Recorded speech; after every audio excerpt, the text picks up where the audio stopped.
Assalamualaikum warahmatullahi wabarakatuh. Kami dari kelompok 14 akan menyampaikan materi tentang konsep, prinsip, pendekatan dan manajemen dalam pendidikan luar sekolah, pendidikan khusus, dan pendidikan tinggi yang akan disampaikan oleh saya sendiri, Aisyah Putri Nabila, NIM 2130103004, dan teman saya Anissa Wahyuni 2130103010. Yang pertama, pendidikan luar sekolah. 1. Konsep, prinsip, pendekatan, dan manajemen pendidikan luar sekolah. Konsep pendidikan luar sekolah muncul atas dasar hasil observasi dan pengalaman langsung atau tidak langsung. Adapun 3 prinsip pendidikan luar sekolah adalah belajar sepanjang hayat, pendidikan untuk semuanya, dan pendidikan berlangsung sepanjang hayat.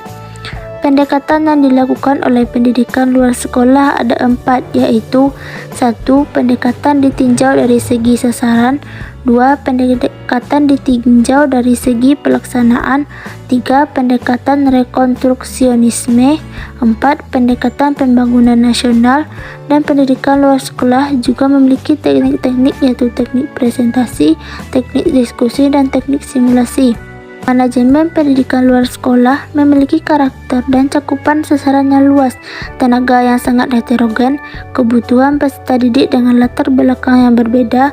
Karena itu, maka manajemen pendidikan luar sekolah membutuhkan masukan saran, masukan mentah, masukan lingkungan, proses keluar, dan masukan lainnya. B. Pendidikan khusus. Yang pertama, konsep pendidikan khusus. Kebutuhan khusus itu terkait dengan kesulitan dihadapi peserta didik karena adanya kelainan pada diri anak tersebut. Sejalan dengan ini, istilah anak luar biasa diubah menjadi anak berkebutuhan khusus, sedangkan keluarbiasaan diganti dengan kelainan. Yang kedua, prinsip pendidikan khusus. Prinsip pendidikan yang digunakan pendidikan khusus adalah pendidikan inklusif, memberikan kesempatan kepada setiap individu untuk mengembangkan potensi melalui layanan pendidikan yang tepat.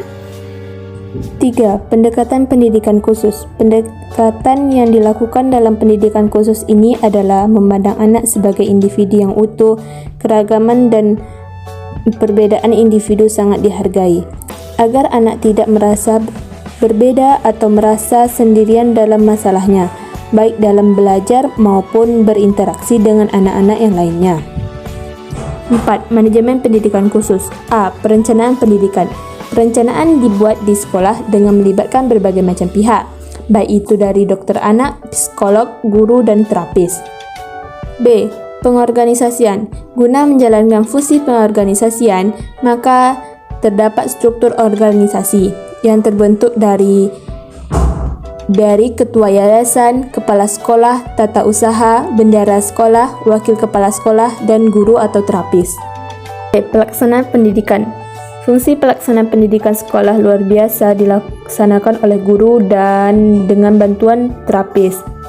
Kegiatan terapi ini dilakukan untuk memberikan pelayanan terapi untuk mengatasi hambatan anak yang biasa diatasi melalui pelayanan terapi seperti fisioterapi, okupasi terapi, terapi wicara, dan lain-lain. D. Pengendalian. Pengendalian ini dilakukan oleh kepala sekolah untuk mengontrol pelaksanaan kegiatan belajar dan mengajar di sekolah.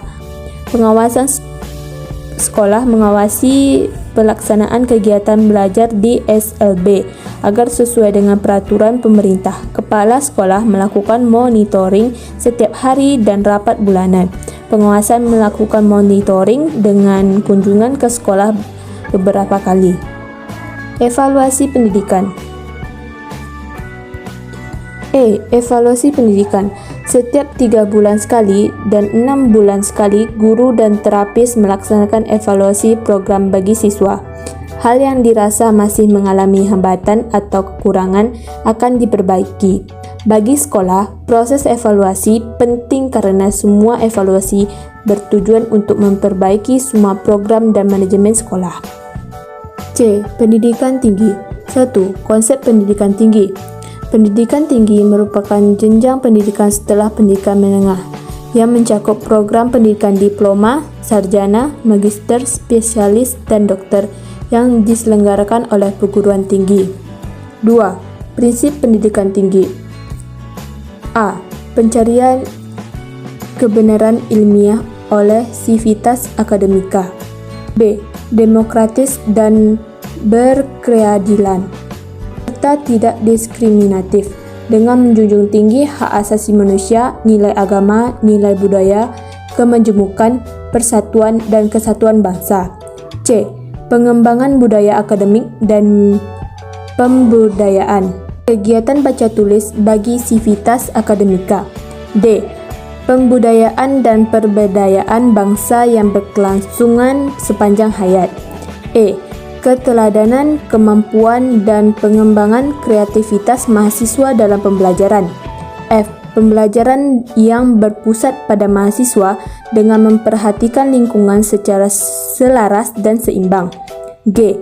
Kebebasan dalam memilih program studi berdasarkan minat, bakat, dan kemampuan mahasiswa. H. Satu kesatuan yang sistematis dengan sistem terbuka dan bukti makna. I. Pemberdayaan semua komponen masyarakat melalui peran serta dalam penyelenggaraan dan pengendalian mutu layanan pendidikan tinggi. 3. Pendekatan pendidikan tinggi. Ada beberapa pendekatan akademis yang berbasis nilai karakter dan budaya dalam pendidikan tinggi, yaitu A. Pendekatan perkembangan kognitif. Memberikan penekanan pada aspek perkembangan akademis, pendidikan, nilai, karakter, dan budaya mahasiswa. B. Pendekatan analisis nilai. Menekankan pada perkembangan kemampuan mahasiswa untuk berpikir logis dengan cara menganalisis masalah yang berhubungan dengan nilai-nilai sosial. C.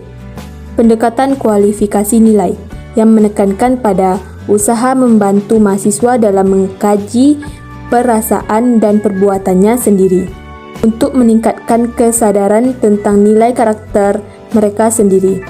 D. Pendekatan pembelajaran berbuat memberikan kesepakatan kepada mahasiswa untuk melakukan perbuatan moral baik secara perseorangan maupun bersama-sama dalam suatu kelompok. 4. Manajemen pendidikan tinggi.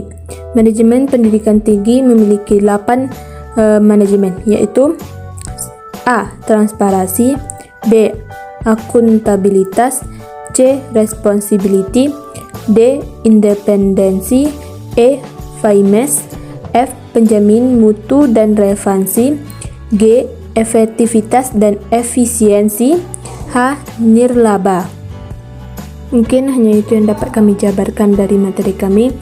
Kami ucapkan terima kasih. Assalamualaikum warahmatullahi wabarakatuh.